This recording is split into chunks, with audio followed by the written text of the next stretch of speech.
Hey guys, Nathan here. Well, we're in 2026. Just a few more weeks away before we go ahead and take this guy out for fishing. So before I do so, I thought I'd go ahead and give a little tour for 2026 on how the kayak is set up. So first thing first, I guess we'll kind of start at the front. Just some things that we had from before, which of course, you know, this keel guard. I made a video about this last year and it's held up really, really well. There's hardly any scuff marks on it, other than just a couple here and there. No peeling, nothing. It's been absolutely solid. Next thing up, this fish finder I've been using since last season, and I'll tell you what, guys, it's been a huge game changer. We have the cup holder. Last season that was in the back. Next up, we have, of course, the handy dandy bag, which nothing has really changed there other than I switched out the clips that hold this in place with something better. Beforehand, it used to actually pop off, so I got that from Yak Attack. My pliers, my wacky worm stuff, and then just a spare for whatever I want. Also too, I moved my measuring board over to the right-hand side. Some other things that I have here, which of course in a previous video I showed installing this, but I have yet to do anything with this third light. These other two lights, which of course if you were to turn that on, I have a light on either side, and this is great, absolutely great, and I used it a few times for early morning catches. This switch up here, of course, is for my nav lights. As you can see, it's being kind of blocked by the net, but I have it in the lid. I don't want to drill into the kayak. If I could prevent myself from having to drill holes in this kayak, I will. Here's the front end, the front hatch. So of course, you know, I got this guy in. Let's go ahead and move this. I moved the battery up top instead of having it down below. And the reason why is because I always thought that maybe I put something up front when I go kayak fishing, and should I need anything, I can quickly just come up here and grab it. But that was just not the case for me last season at all. Typically, when I want to grab something, it's going to be underneath my little bag or underneath my seat, or it would be behind my seat. So I ended up not using it at all. This is a little paddle holder. I bought that on Amazon, and I ended up using it for my fish net. Fish net is a little narrow and thin, so I had to move it more towards the handle, which is fine. Eventually I'm gonna have to get a new net because that one has a big hole in it. Next thing up, you can see here's my trusty seat. Just a bunch of miscellaneous stuff that goes down here. And this guy, I guess I'll go ahead and give it away here. This is the Newport NK300 HD. It's a 3 horsepower. And I ended up not fixing this like I've seen some people do. And the reason why, there's a lot of torque that's on this thing, for starters. And then two, if you were to use the steering mechanism that's on your P127, you're gonna end up breaking this thing. This thing has a lot of torque and a lot of power. It's a 3 horsepower. This kayak will be able to get up to 7 miles per hour, maybe a little bit more, give or take. We'll find out. I bought a universal steering kit, and I completely forget the guy's name that I got this from, but I'll put it on the screen right here. And I'll also link a description down below as well.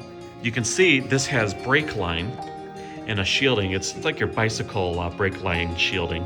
And that runs over to the right-hand side all the way up here, controls the NK300. I have this guy actually steering this back motor. So if I were to move it this way, or if I were to move it this way, and so on. And it, you know, it seems to work out quite well. So I'm pretty happy with that. One thing to note, because of the lack of side rails on this kayak, and I'm kind of joking, but I think if anything, the location of these side rails, I would like to see the side rail on either side by the seat so I can attach something there, but there isn't. Anyways, I found a company that makes a side rail attachment, like a platform that you can mount things onto without having to drill into your kayak. And so I utilized that by removing the little bungee strap that was from here, went down here and goes back up. So I removed the mounting brackets for that and installed this puppy on top of it using the pre-existing holes. And it's very sturdy. It isn't going anywhere. I think this was a great mod, a great kit, and I'll link that down below because there's only a handful of websites that have that. Something to note, when you get this thing, this rail is not attached, so what you will have to do is actually drill holes into this and attach it that way, which is fine. So we'll see how it goes this season. I have yet to test this, but I will give an update review on this handle in a later video. Anyways, my plan for this motor is to get me to A to B.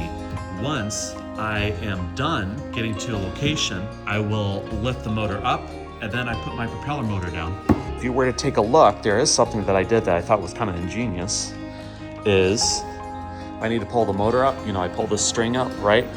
But I have this little latch right here, this little loop that I can take this and put this in like that. And I just did it one-handed, and that'll keep the motor in a lock position. And it was pretty easy doing it. Like you see that I just did it one-handed. I found that this works out the best, and it's actually pretty easy. All you just have to do is just take it, and look at this, one-handed. I just put it through this loop and take it, and I could drop it, and I have it right here. If you were to take a look a little bit further back, you can see I have these little loops. I totally forget the name of that, but I'll put in the description down below, and I'll put it on the screen as well so you guys know. But I got it from Yak Attack. This is the control, forward, back, and so on. This will attach to my water vest, so I have all the connectors, all the batteries, and everything else going to my Yak Attack pack. So if we were to go into this bottom pack, you can see this is my Newport battery that I have in there, and another battery, and that smaller battery is for charging my stuff, anything that I plug into it, and that is what this little port thing is for. So I actually plug my GoPros into that. That way I have a constant power and not go somewhere and change out the batteries.